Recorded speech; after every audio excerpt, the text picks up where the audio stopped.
దేవుని ఘనమైన నామమునకు స్తోత్రములు.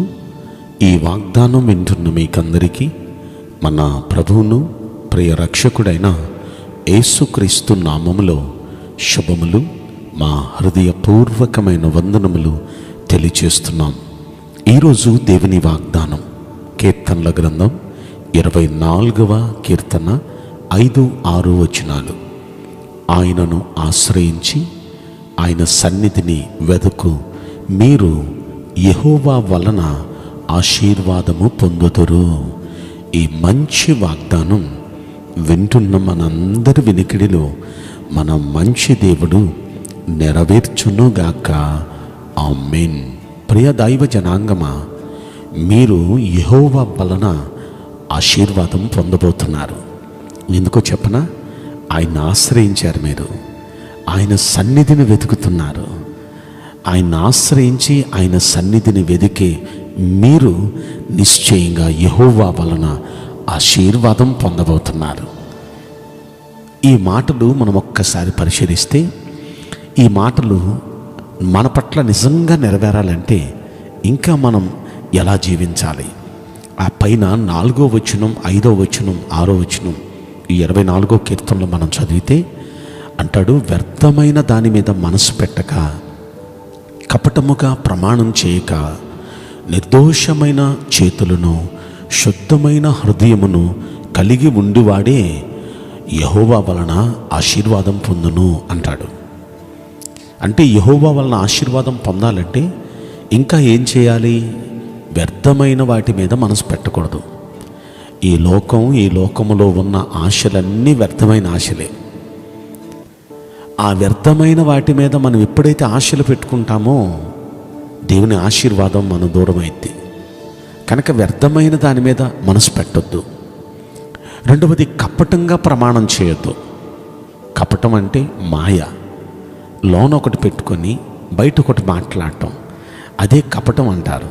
ఈ కపటమైన మాటలు, కపటమైన ప్రమాణాలు చేయటం, అలాంటి పని మనం చేయకూడదు. మూడవది, నిర్దోషమైన చేతులు, శుద్ధమైన హృదయం కలిగి ఉండాలి. హృదయం శుద్ధిగా ఉండాలండి. కుళ్ళు కుతంత్రం ఉండకూడదు.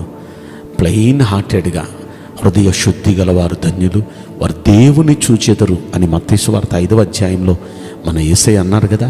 దేవుణ్ణి చూడాలన్నా, దేవుని ఆశీర్వాదం పొందాలన్నా హృదయం శుద్ధిగా ఉండాలి. చేతులు నిర్దోషంగా ఉండాలి. చేతులకు అపవిత్రత అంటించుకోకూడదు. అపవిత్రమైన రాతలు, అపవిత్రమైన పనులు ఈ చేతులతో చేయకూడదు. అలా చేయకుండా చేతులను ఎప్పుడు జాగ్రత్తగా కాపాడుకోవాలి. ఆ చేతులు అంటే మన జీవితాన్ని కాపాడుకోవాలి. మన వల్ల ఎవ్వరికీ హాని జరగకుండా, ఎవరికీ అన్యాయం జరగకుండా మనం నిర్దోషులుగా ఉండాలి. హృదయాన్ని శుద్ధిగా ఉంచుకోవాలి.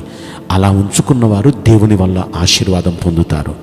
అంటూనే కింద ఇంకొక మాట అంటాడు, ఆయనను ఆశ్రయించువారు అంటూ కింద అంటాడు, నీ సన్నిధిని వెదుకువారు అట్టివారే.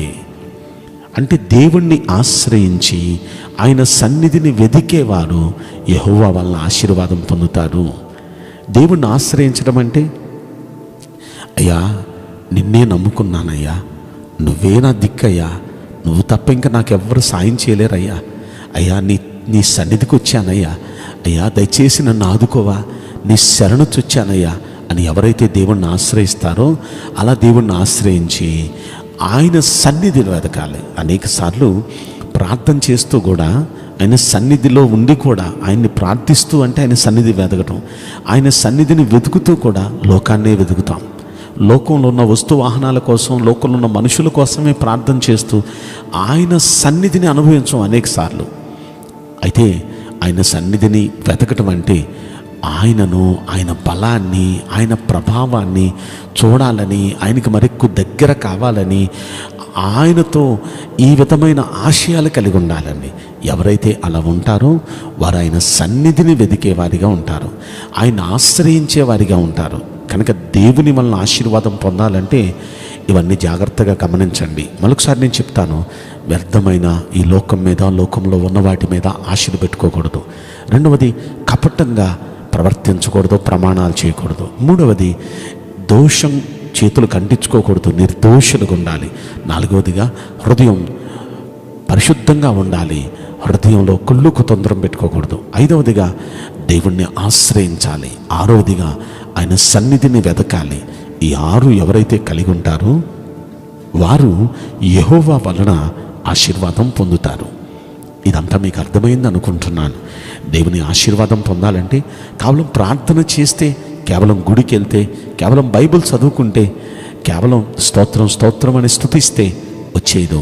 ఆశీర్వాదం పొందాలంటే ఇదిగో ఈ విధమైన ప్రవర్తన కలిగి అలా మనం జీవిద్దామా? అలా జీవిస్తూ ఆయన వలన ఆశీర్వాదం పొందుదామా? వాగ్దానం వింటున్న ప్రతి ఒక్క బిడ్డను ఈ రోజు నుండి మన మంచి దేవుడు ఆశీర్వదించునుగాక. ఆమేన్. నేను మీకోసం ప్రార్థన చేయబోతున్నాను. పరిశుద్ధుడా, ప్రేమగల యేసురాజా, మీ పరిశుద్ధ బంగారు పవిత్రమైన నామమునకు నిండు మనసుతో కోట్ల కొలదిగా స్తుతులు స్తోత్రములు వందనాలు చెల్లిస్తున్నాం. ప్రభువా, దయచేసి ఈ వాగ్దానం వింటున్న ప్రతి ఒక్క బిడ్డను మీరు ఆశీర్వదించండి. ఇందులో మీరు చెప్పిన ఈ 6 విషయాలు పాటించడానికి మీ ప్రియబిడలో సిద్ధంగా ఉన్నారు.